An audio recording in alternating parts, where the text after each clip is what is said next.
Gentlemen, firstly I would like to thank you all for being here, and now I will briefly talk about our next presenter, Emrah Atasoy.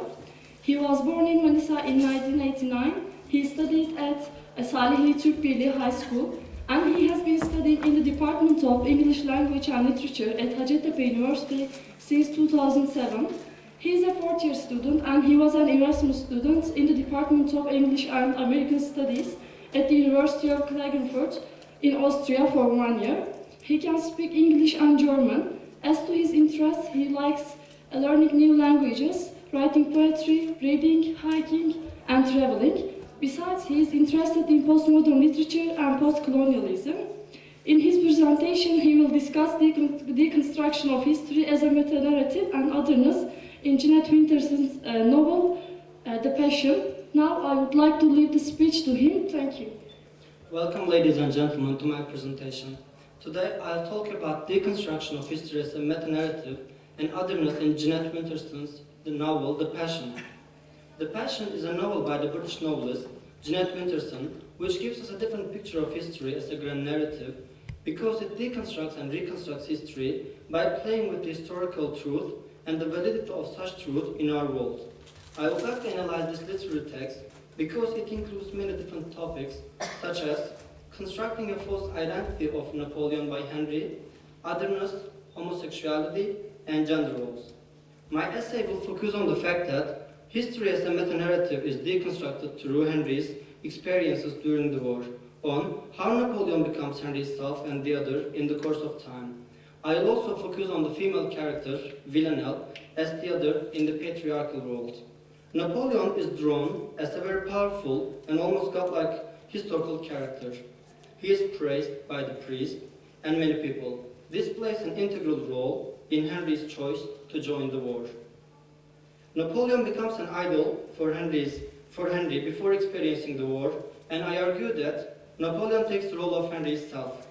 However, when Henry experiences the wretched condition of the war, he realizes the bitter truth, and his image of war as something of grandeur is shattered. I claim that Napoleon becomes the other for Henry in the aftermath of the reality of the war. The false identity of Napoleon that Henry has constructed disappears. Villanelle also appears as the other in the male-dominant world, but she is a rebel who questions the established patriarchal norms and values. Meta-narrative is a term introduced by the French philosopher and literary theorist Jean-François Lyotard. He states that, quote, simplifying to the extreme, I define postmodern as incredulity towards meta-narratives. This incredulity is undoubtedly a product of progress in the sciences, but that progress in turn presupposes it. To the obsolescence of the meta-narrative apparatus of legitimation corresponds, most notably the crisis of metaphysical philosophy and of the university institution which in the past relied on it. The narrative function is losing its functors, its great hero, its great dangers, its great voyages, its great goal. Is being dispersed in clouds of narrative language elements. Narrative, but also denotative, prescriptive, descriptive, and so on, unquote. Meta-narratives such as history and religion influence our understanding of the so-called truth, and our worlds are to some extent shaped by these grand narratives. History contains narratives, facts, accounts of the past events and stories. The validity of historical accounts may be subject to political, religious manipulation and ideology. Jeanette Winterson, in her book, The Passion, shows that the historical accounts are only discursive constructions manipulated by ideology. The book is divided into 4 parts, namely the Emperor, the Queen of Spades, the Zero Winter, and the Rock. There are 2 different narrators in the novel, Henry, a French soldier, and Villanelle, a bisexual woman from Venice. Through the experience of these 2 narrators' characters, the story of Napoleon Bonaparte, the famous historical figure, is rewritten. The writer deconstructs the reliability of the historical accounts through 2 different narrations. Jacquem Balkin, in his article Deconstruction, states that deconstruction discovered instability and indeterminacy everywhere, unquote. Balkin maintains, because deconstruction seemed to show that all texts undermined their own logic and had multiple meanings that conflicted with each other, deconstruction could be used for the purpose of trashing, that is, showing that particular legal doctrines or legal arguments were fundamentally incoherent, unquote. Winterson argues that manipulation, political or ideological, plays an integral role in history. During his own time, Napoleon was regarded as a godlike figure and praised by the people. Since nationalism was of utmost importance at the time, war was shown as something to be proud of. Boys were expected to experience the war to become a man. Henry is told that soldiering is a fine life for a boy. The priest praises Bonaparte and implants the love for him into Henry's mind. Bonaparte gets the support of the religious people in order to reinforce his position. He is presented as the most powerful man in the world in the novel. Henry grows up in a surrounding filled up with Bonaparte's exaggerated images like the Son of God. He is put on the same level with Jesus Christ. Due to the influence of his surrounding, Bonaparte becomes an idol for Henry. Henry, like Paul Boima, the main character of Eric Maria Remarque's novel All Quiet on the Western Front, German title Im Westen nicht Neues, who is encouraged by his school teacher to enlist in the German army, Henry joins the army too. However, what he later experiences is very disappointing for him. Upon seeing the reality of the war, his attitude changes and the historical accounts lose their reliability. He realizes that what is told at home is not true. The nationalistic discourses give a false impression of the war. Henry states, "It seems that Bonaparte wins his battles quickly or not at all. That's his way. He needs his men on their feet for a few days' march and a few days' battle. He needs horses for a single charge. That's enough. What does it matter if the horses are lame and the men are poisoned so long as they last, so long as they are needed?" Unquote. The Passion turns the reliability of the historical accounts upside down through Henry's experiences, since the grandeur of the war is shattered in his eyes in the aftermath of his participation in the war. Now coming to the otherness in the novel, the other is defined as anyone who is separate from oneself. In other words, the other becomes the outsider. He or she is not accepted by the self. Jean-Francois Stazac, in his article Otherness, maintains that, quote, "Otherness is the result of a discursive process by which a dominant in-group, that is us, the self, constructs one or many dominated out-groups, them or other, by stigmatizing a difference real or imagined, presented as a negation of identity, and thus a motive for potential discrimination. To state it naively, difference belongs to the realm of fact, and otherness belongs to the realm of discourse." Unquote. The Passion includes example of otherness through Henry and Villanelle. Napoleon Bonaparte gradually becomes the other for Henry through his discourse. History makes Bonaparte praiseworthy and honorable, but Henry realizes that this is not true. He loses his trust in him, and the moment he is in the war, his othering process begins. He is alienated from his previous self that was governed by his superego. He does not support Bonaparte's thirst for victory and power. He is made aware that war is not something human. He says, quote, "Every victory leaves another resentment, another defeated and humiliated people," unquote. The godlike figure is erased from his memory. Henry begins to question what the people around him have told about Bonaparte and comes to the conclusion that a human cannot endure the bitterness of the war. He is told to respect Bonaparte. "We believed him, we always did." This belief is proved to be false. Henry makes Bonaparte the other gradually, and this othering process leads him to hate his previous self. Quote, "The hate is not only for the ones loved, it is for yourself too. How could you ever have loved this?" Unquote. He starts to regret his past, and he does not want to be manipulated by him anymore. He wants to take independent decisions on his own and rejects being a tool at Bonaparte's hands. Bonaparte regards the soldiers as numbers of no importance. They are tools to reach his aim. Henry, being aware of this fact, distances himself from Bonaparte when he says, "I don't want to worship him anymore. I want to make my own mistakes. I want to die in my own time." Unquote. Henry uses the word worship. This shows how Bonaparte is worshipped like God. Henry loses affinity with his previous notions of war when he says, "That in battle seemed glorious when we were not in battle. If you are not involved in the war, it seems glorious.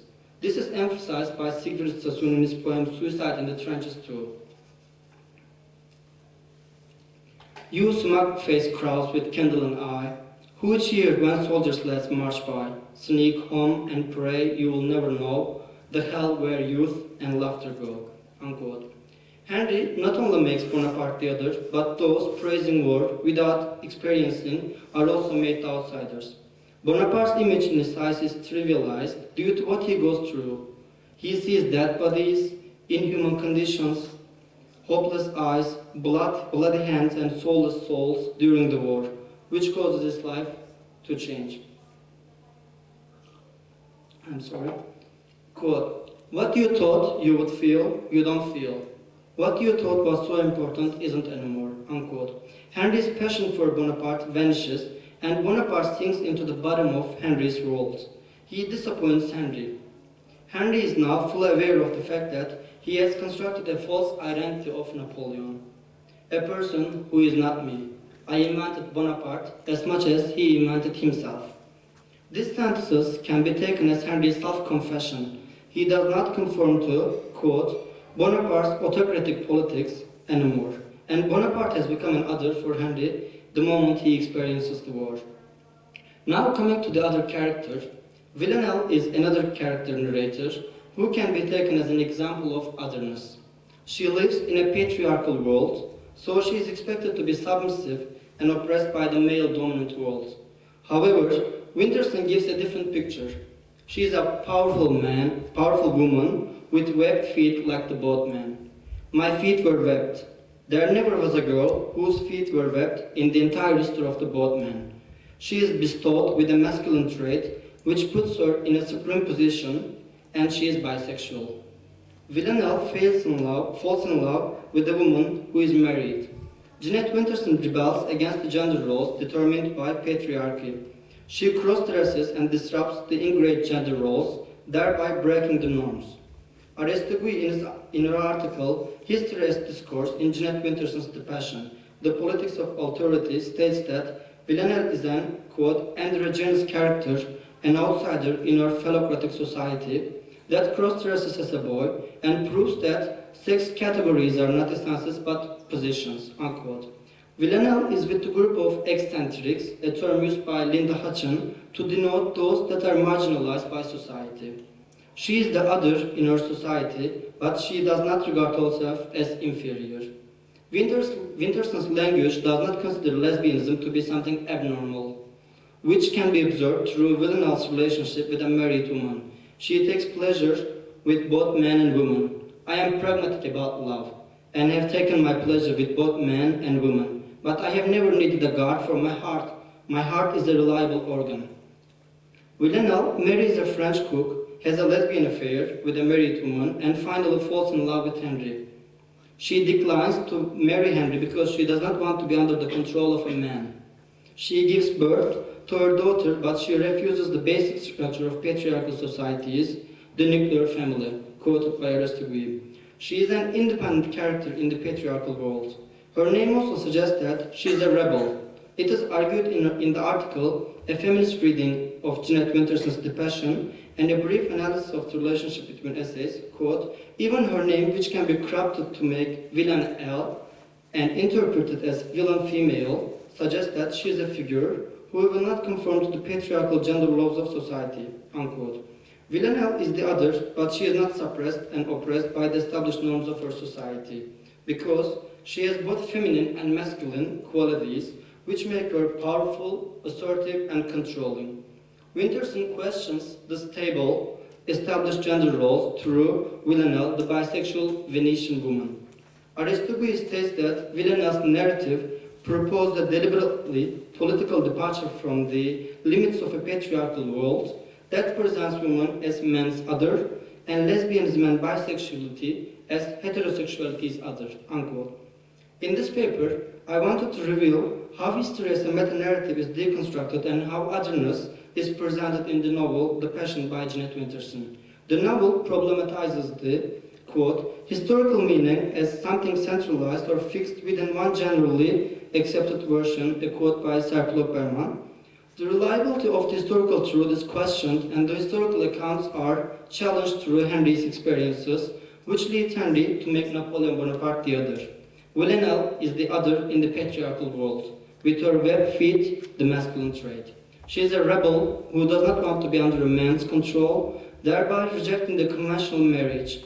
She is a bisexual woman and opens new perspectives towards gender roles and homosexuality. As a postmodern novel, The Passion accepts the relativity of the truth rather than its so-called absolute nature, and it offers plurality of the truth because it is discursively, ideologically, and linguistically constructed. Thank you for your passion. Thank you for your lovely and inspiring presentation, Emrah. And thank you all for listening. Do you have any questions or comments? Yes, please. Etienne? First, thank you for the presentation. I have a comment to add to support one of your ideas and just a question or two. My comment was you associated Napoleon to some kind of deified idol, some kind of god. And actually for the... Some kind of, excuse me? God, some Okay. kind of goddish figure, at least. And to support this idea, like for the historical anecdote, Napoleon has been sacred by, not by the Pope as it was supposed to be, but sacred himself as an emperor, because he didn't want the Pope to go over his head. So actually he just took over the biggest figure of the Catholic Church at the time. And my question was, you say that this novel was a process about Napoleon, I mean, the novel kind of organized the process towards Otherness, toward Napoleon. Like Napoleon is the god in the beginning, and in the end is the other. But my question was, don't you think that this idea of Napoleon as a god since the beginning of the novel brings these ideas of Otherness since the beginning? Well, in the novel, first of all, we have to understand that the image of Napoleon is to be mentioned and to be expressed within the context of the novel, The Passion, because if we deviate from the novel and if we look at the history, then the context may change. But coming to your question, while reading the novel, I found out that Napoleon becomes, first of all, self for the character, because he is brought up with the teachings of the society, because if you go to war as a man, then you become a man. So this is really important for the soldier, for the boys to become soldiers. But the moment he sees the reality of the war, his images and his preconceptions of the war, they are all shattered. And then he makes Napoleon the other in his self, in his mind, I would say. Okay, just simply another question, which is kind of related, very quickly. You said that the historical process was kind of like reinvented, something like this. Does it mean that the author changed some historical facts? This is what Jeanette Winterson wants to do is to open new perspectives and to open new readings for the historical accounts. Because when we look at the word history, it is actually, it means like in Italian la storia, it is like story. So Jeanette Winterson wants to show that there may be different perspectives and different explanations, so that she wants to destroy the absolute nature of the truth, and she opens new windows for us to see. Thank you very much. Any other question?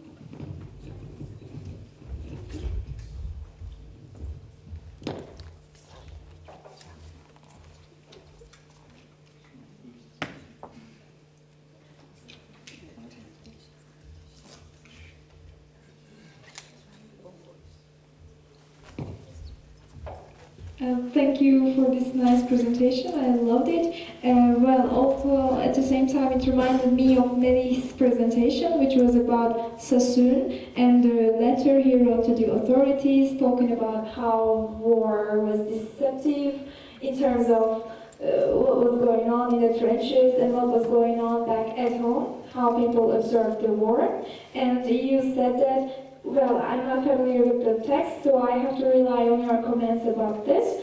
And Sassoon himself was just locked at the hospital, almost treated as a mad person.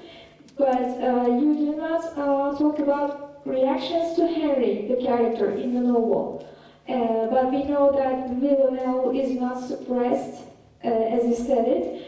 But is there any reaction to Henry and his changing ideas about Napoleon and the war? Because war is almost, glorious, especially for guys. So how would you comment on it? Yeah, thank you for your question. Actually, Henry, after he experiences the conditions of the war, and after he experiences kind of relationship with Villanelle, he after a while kills the French cook, the husband of Villanelle, and after that he is sent to the island San Cervelo, where there are mad people.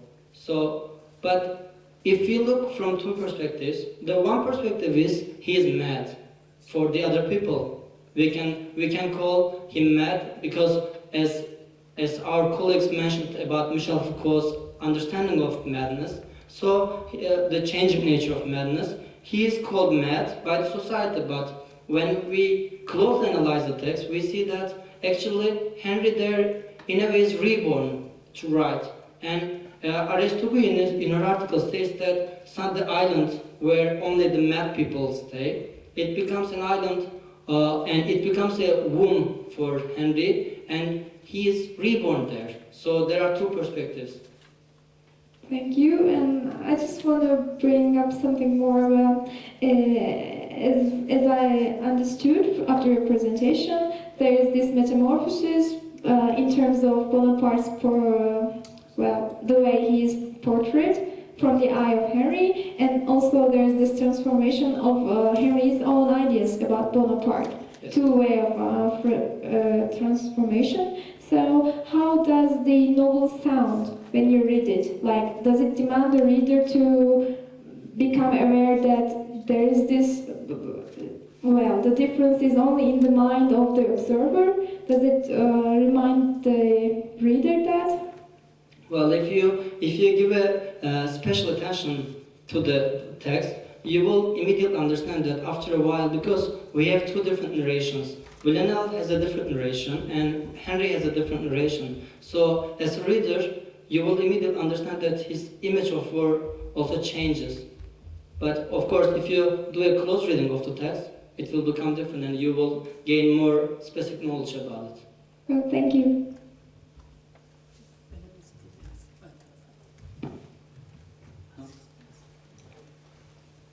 Thank you. First of all, I want you to clarify the ambiguity in the term deconstruction of history. Is it we have a converted history, or do we have a personal history that we terminologically call petit histoire, rather than the history we read in the books? Here, by meta-narrative, when we look at Jean-François Lyotard, in his The Postmodern Condition, the history as a meta-narrative is constructed as we have great heroes. For example, a great hero should be like this, should be like this. So there are fixed and ingrained norms, the cliches about how a hero should be or how a man should be. But in this novel, history as a meta-narrative is deconstructed, and we have the petit histoires in this novel, because history actually is, the historical accounts are turned upside down, and we have a new reading of historical accounts. So by deconstruction, we have the plurality and multiplied meanings through this deconstruction in the novel. Thank you. Any other question or comment?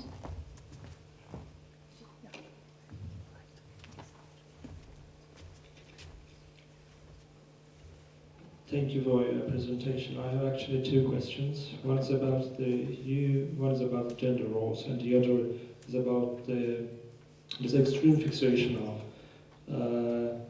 gender in terms of performative. Well, you cited the text. I'm not familiar with the passion, but you say that writer actually subverts the gender roles. So, to the best of my understanding, we still assume that there are certain gender roles that are attributed to men and women. Is that right? Yes. So which one? Like in the novel, for example, when we look at the character Villanelle, the bisexual woman, she cross-dresses as a man.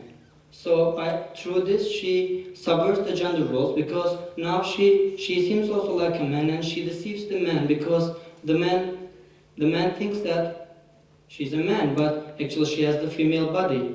So through this playing with the gender roles, Jeanette Winterson successfully manages to subvert the gender roles. But don't you think that these gender roles are also arbitrary?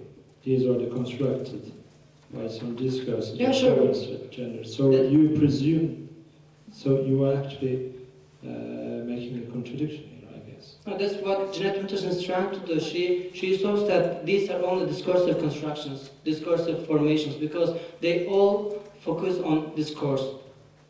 Which discourse is strong, then that takes the shape. That's also what Jeanette Winterson is trying to show. The other one is that now that your text is about actually postmodern theory, don't you think that time has arrived for us to switch the paradigm? When everyone in this conference is actually preoccupied with the gender as a performative. But when we look at, for instance, Donna Haraway's Cyborg Manifesto, she emancipates gender from all this performative and gives a very fluid identity. So don't you think that time has arrived for us to re-evaluate the old characters in novels, like the one we see in your presentation, in the passion, to evaluate our characters in terms of some emancipatory approaches towards genders? Do you mean that now every effort has been done towards gender roles, or you mean no need to subvert these gender roles because they have already been done? Or well, actually, I personally don't even believe that there are gender roles. These are all arbitrary classifications, and I am actually in accordance with Judith Butler's argument that gender is a failure, and luckily it's a failure.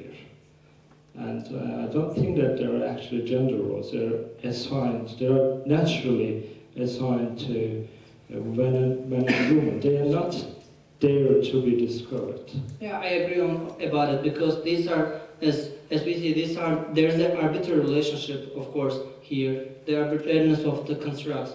That's also, to some extent, what Jeanette Winterson wants to show through subverting the gender roles, disrupting the stable gender roles, and opening new perspectives, new windows for new meanings.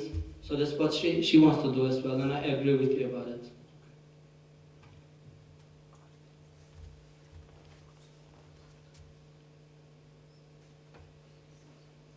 Is there any other question? No? Okay. Thank you for participation and such a nice discussion.